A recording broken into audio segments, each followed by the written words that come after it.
Nerdvolutions. I'm Mataio Wilson from Cryptozoic Entertainment.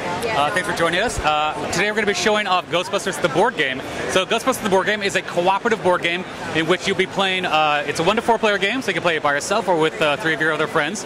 You will be gaining experience while you are busting ghosts and closing gates. And the goal and backstory of the game is that gates have opened up all over New York City and ghosts are spilling out of them. And there is a spirit world that is slowly emptying out. And if that ever empties out completely and you don't have enough ghosts to summon, the world will end because the ghosts are the insulation between our 2 worlds. So we need to make sure that we trap these guys, use our Ecto-1's portable dimensional meter, and get them back into the spirit world, represented by this awesome tile here. The game plays against itself, so you don't have to have a Dungeon Master or a Ghost Master to play the game. You'll be using the PKE meter and the Die 8. So the Die 8 is going to help us determine what direction ghosts are going to be moving in and what direction random things will occur in. So the game is episodic, so you'll be playing through a campaign of 4 scenarios, and each campaign ends with a boss fight with Slimer, a Dullness, the 4th meaning of Gozer, who brings back the Traveler, or Stay Puft Marshmallow Man herself. And as you're fighting through, you'll be gaining experience that will unlock new abilities that will help you fight off ghosts and close the gates, which will help you win the game. So each Ghostbuster, while they can use a pool of actions to move, drive the Ecto-1, shoot proton streams, or deposit trap ghosts, you'll also be removing slime. So slime are these tokens that end up on your character that will reduce the number of actions you have every turn.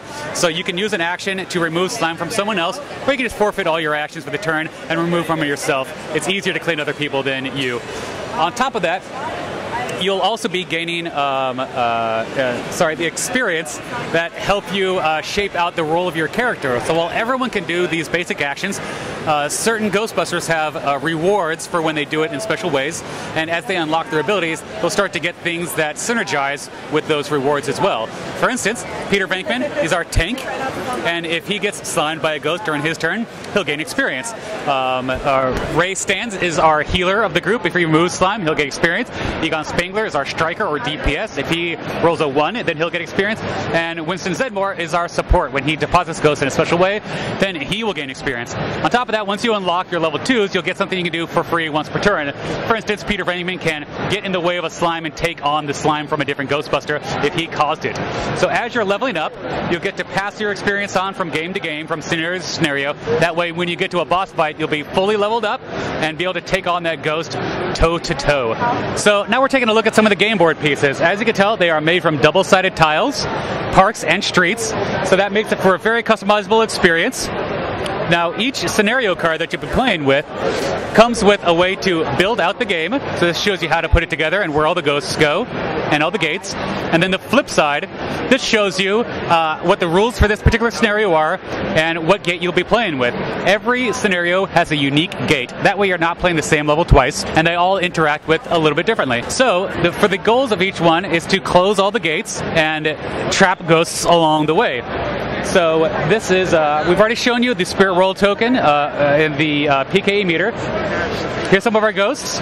We've got the Ecto-1, which you can drive around with everybody inside of it, represented by this Ecto-1 tile. There we go. And that's what all your Ghostbusters will ride around on.